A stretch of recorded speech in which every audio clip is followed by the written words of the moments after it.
Hello racing fans and a warm welcome to Trackside, proudly brought to you by World Sports Betting. Bets with the best, bets with WSB. I trust that you're well, you're having a fair week wherever you're playing around the globe on WSB.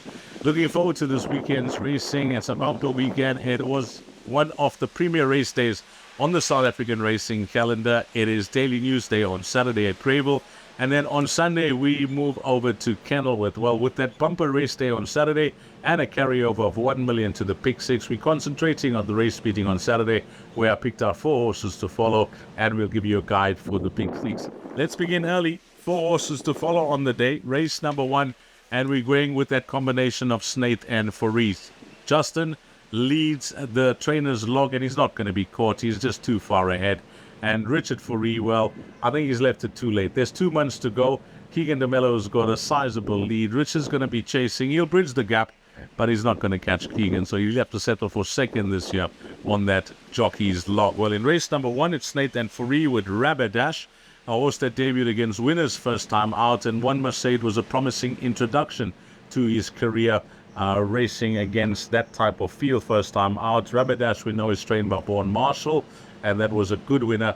Although that form line hasn't yielded any winners as yet, there have been runners that have come out to place, the likes of Dumbledore and Blue Holly, running places and running well behind the winter nursery winner, which was Distant Storm. So with natural improvement from one run to the next, I think this horse is going to suit him. This horse is a half-brother to Trident King, so once they step him up over 1,400 meters, I think you'll see the best of him. But against this field, whilst there is form to recommend horses that will improve their unknowns in the race with first-timers, I think that he is going to be the horse that sets the standard in race number 1.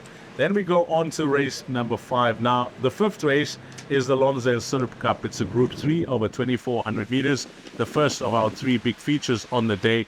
And I only like one horse in the race, and that's going to be One Way Traffic. And this is going to be Justin Snaith and Grant van Niekerk. Grant knows this horse very well. He did exceptionally well on this individual during last season's KZN Champion season.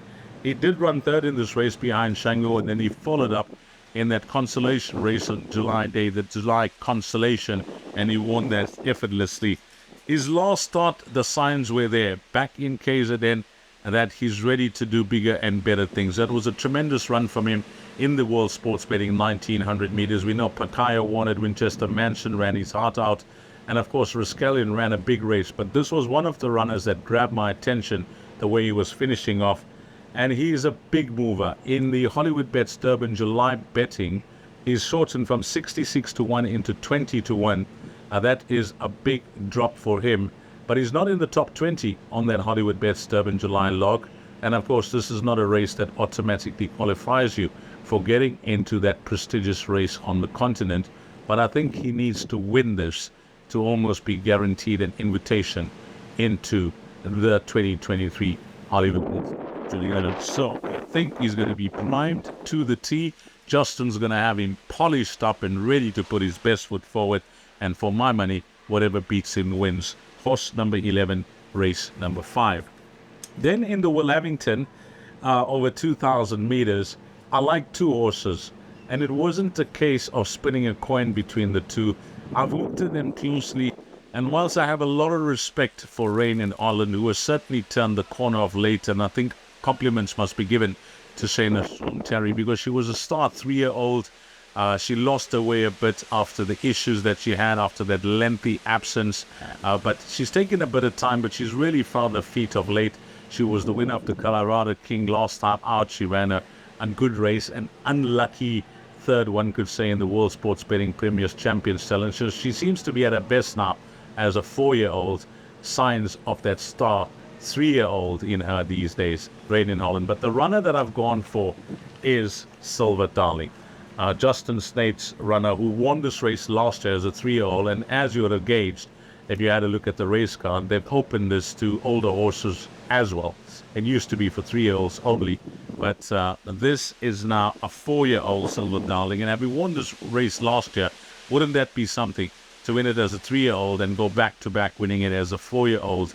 And she's placed against the best of a generation, against the best that Cape Town has to offer when it comes to the fairer sex, and she certainly hasn't disgraced herself I think Candice Bass-Robinson has certainly had this race in mind for her, and she's had, so a nice prep leading into this race.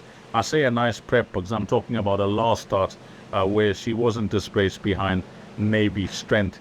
Now, you go to the best weighted column, they're both joint. Rain in Holland and Silver Darling are both at a 120.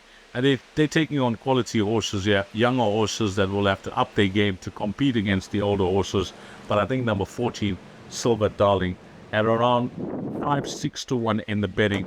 I think that's going to represent the value compared to the 2 to 1 that Rain in Holland is at this stage of the betting. So I like that one, Silver Darling.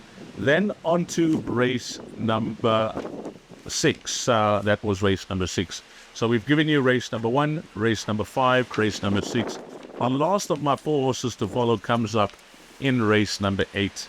Now this race, there's plenty of form to work around. I mean, you can make a case for those wishes. But I've taken a big bold stance and going with Princess Philippa, Stuart Pettigrew's runner, with Diego de Gavea up. And I've watched all of her wins, whether she's won at the Val or Turpentine. I've watched her throughout her career. In fact, she's won twice over 1,400 meters, twice over 1,450 meters, and her 4 wins have been at the Val Classic, the Turpentine, and the Turpentine Inside Track. So she's a versatile individual, and having watched the race win at those courses, I think Greyville's going to suit her beautifully. She is a distance specialist.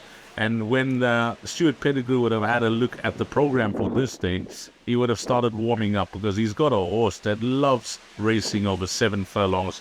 And I think whatever beats her will win.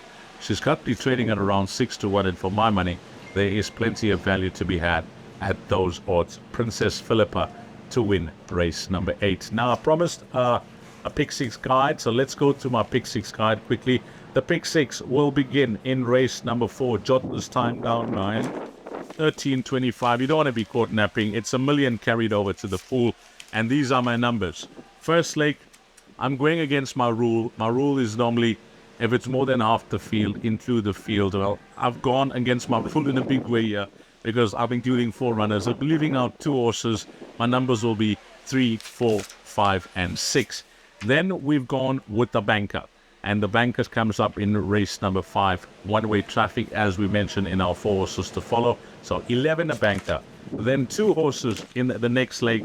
I spoke about Silver Darling that I liked a lot in our horses to follow. But I did speak about Rain in Holland as well. So we're going 1 and 14 in race number 6. Then the next race, which is the main event for 1.5 million rand. The Daily News 2000. A Group 1 for the best 3-year-olds in the country. Here I've run for cover.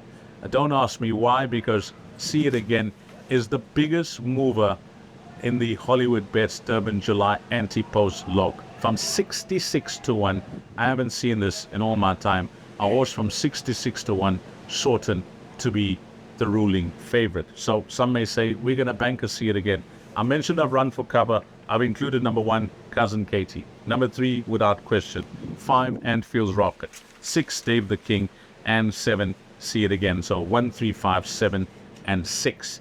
Then I liked Stuart Pettigrew's runner, Princess Philippa, in our 4 to follow. But I've covered that with 2 horses in the pick 6. Number 3, Here Come Iboki. And number 6, Let's Not Linger. So 3, 6, and 8 there.